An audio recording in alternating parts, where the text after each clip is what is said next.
We can all agree that Shaq is one of the greatest and most dominant players to ever play the game, but the real debate begins when you rank him among the other all-time great centers that have played the game. His paltry shooting from the charity stripe is the one thing that has hurt O'Neal's scoring average. He is the most dominant guy to ever play the game. He made the league change rules for defensive assignments and things like that. From 1993 to 2011, O'Neal averaged a formidable double-double of 24.3 points and 11.6 rebounds, and his 28,596 career points rank 8th in league history. When Shaq was on the Orlando Magic in 1993, he made a putback dunk that was so strong it deflated the hydraulic system that holds up the backboard, and the goal ended up folding and lowering to the floor. This caused the National Basketball Association, or the NBA, to now always have a backup hoop goal for every arena. He made movies and TV shows, he owned clothing lines and record labels. He was so good at being famous that even as he slid from superstar, Magic, Lakers, and Heat to role player, Cavs, Celtic, Shaq was still arguably the third most recognizable basketball player on the planet, behind Kobe Bryant and LeBron. In addition to putting up career averages of 23.7 points, 10.9 rebounds, and 2.3 blocks per game with the Magic, Lakers, Heat, Sun, Cavs, and Celtics in his 19 seasons, Shaq also damaged about 12.5 backboards, unofficial, over the course of his career. 1999 to 2000 Shaq's season rank up there with the best that anyone has ever done. 29.7 points, 13.6 rebounds, 3.8 assists, 3.0 blocks per game. Wow. Regular season, All-Star, and NBA Finals MVP, runner-up for Defensive Player of the Year. I never want to be looked at like that. O'Neal further explained why he no longer wants to be known as a celebrity. I came from nothing, he said, but just because I made it doesn't mean I'm bigger than you, smarter than you. Just because I have more money doesn't mean I'm better than you.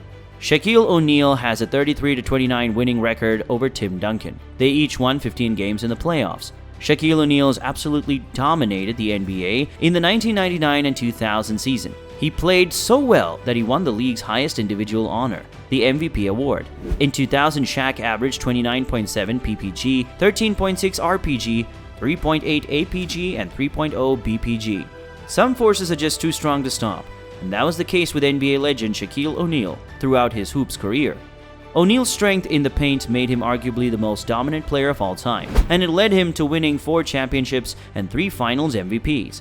However, according to Kenyon Martin, who played against Shaq and the Los Angeles Lakers in the 2002 NBA Finals, only one opponent could stop O'Neal: Father Time.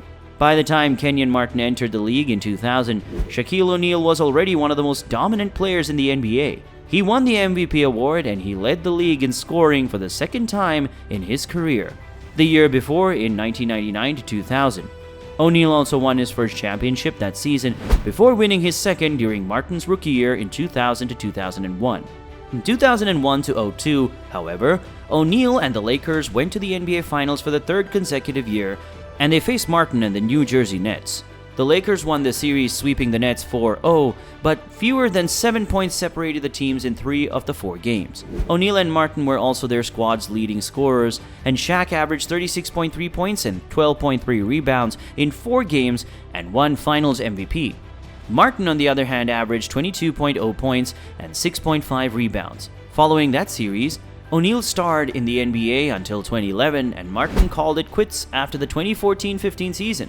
So they were both pretty familiar with each other's skills throughout their careers, which led to the former Nets star recently explaining just how dominant the Hall of Fame big man was on the court. As Martin said, O'Neal was unguardable during his prime. Between the 1993 and 94 and 2002 and 03 seasons, he averaged 28.1 points, 11.9 rebounds, and 2.5 blocks. He also led the NBA in field goal percentage 6 times during the 10-year span. However, once he got past the age of 30, O'Neal's stats began to decline. From 2003 to 2004 through 2006 to 2007, when he was between the ages of 31 and 34, Shaq averaged 20.8 points, 9.9 rebounds, and 2.1 blocks. Between 2007 and 2008 and 2010 and 11, from 35 to 38, O'Neal only posted 13.9 points, 7.6 rebounds, and 1.3 blocks per game. He had years where he was lazy. But during those 3 championships he won, to say he was the beast would be an understatement. Bryant said to GQ in 2015, To be fair, I think what happened is that as you get older, your body starts breaking down and you have to really love the process in order to get through that. For him, with his big toe and his knee, it became very hard for him to get up in the morning and push through those things. He might not have been as willing to do those things at the time. And I wasn't thrilled about that. There has never been an athlete as physically dominant as Shaquille O'Neal. He would bully defenders in the paint offensively and use his opposing presence on defense to frighten anyone who wanted to take it to the rim. However, O'Neal wasn't just good at basketball during his playing career. He could compete in other sports too, which led him to win a bet over legendary quarterback Ben Roethlisberger.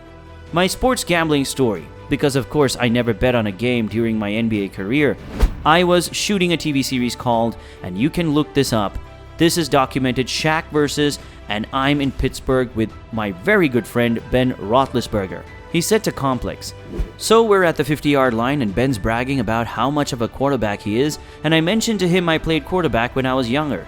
He's like, I bet you $1,000 you can't hit the goalpost from here. Given that O'Neal and Roethlisberger are a couple of wealthy professional athletes, O'Neal definitely had to take the bet, and he won it.